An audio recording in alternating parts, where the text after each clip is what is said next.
Hello, Georgia Jaguar here, stampingeorgia.com. Thanks for stopping by today. I want to share with you a little bit different way that I use the Waterfront stamps today. I made this card and I used the rock and roll technique on the mountains and on the trees.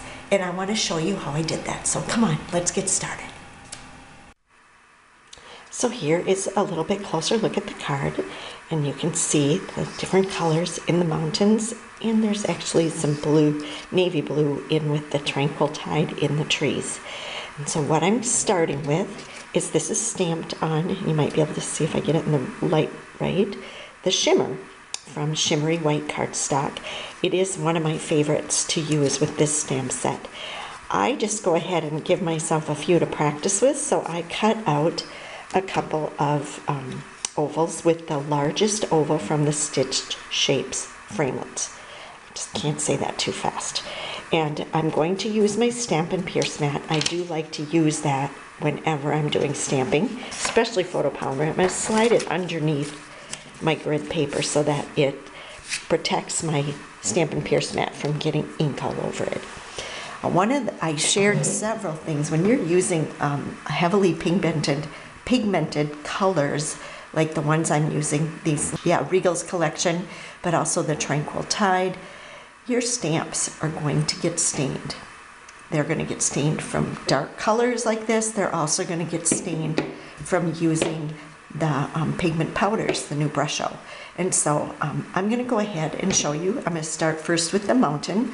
I usually like to stamp the largest image in my scene first. And I started with Elegant Eggplant ink, and I'm going to ink up this mountain. Just kind of move it around. I've got plenty of ink.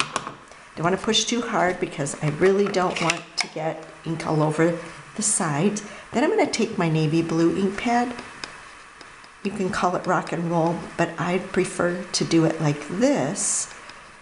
I'm kind of rocking the stamp pad over the actual stamp, that edge off, before I go put it on my paper. I'm stamping off a little bit, so it's going to go on my grid paper, which is totally okay. But there you can see I've got the purple and the navy showing up both in there. And the next thing I'm going to do is close up that Elegant Eggplant. We're going to open up the Tranquil Tide, and we're going to take our tree stamps. I'm going to ink those up. Then I'm going to take that same navy blue Night of Navy ink pad and just tap the edges, kind of rock and roll that over the edges.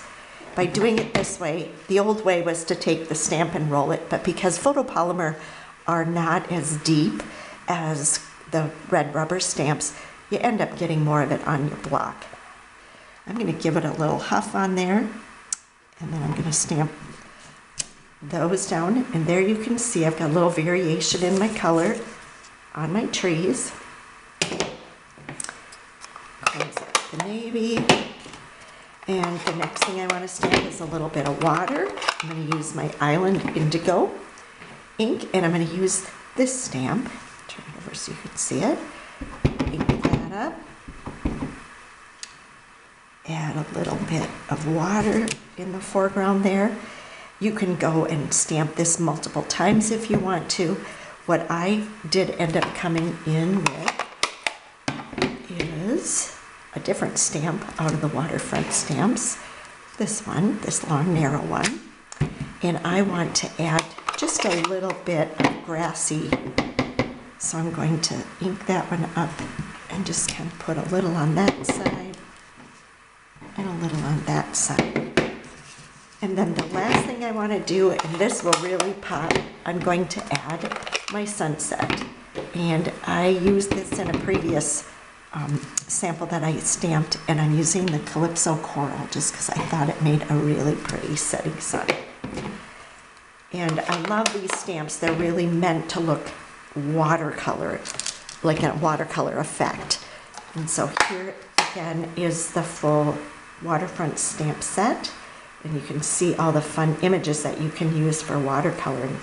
Anyway, there you have your scene without any mess of watercoloring or adding water, but yet you have the look of watercolor. Very simple.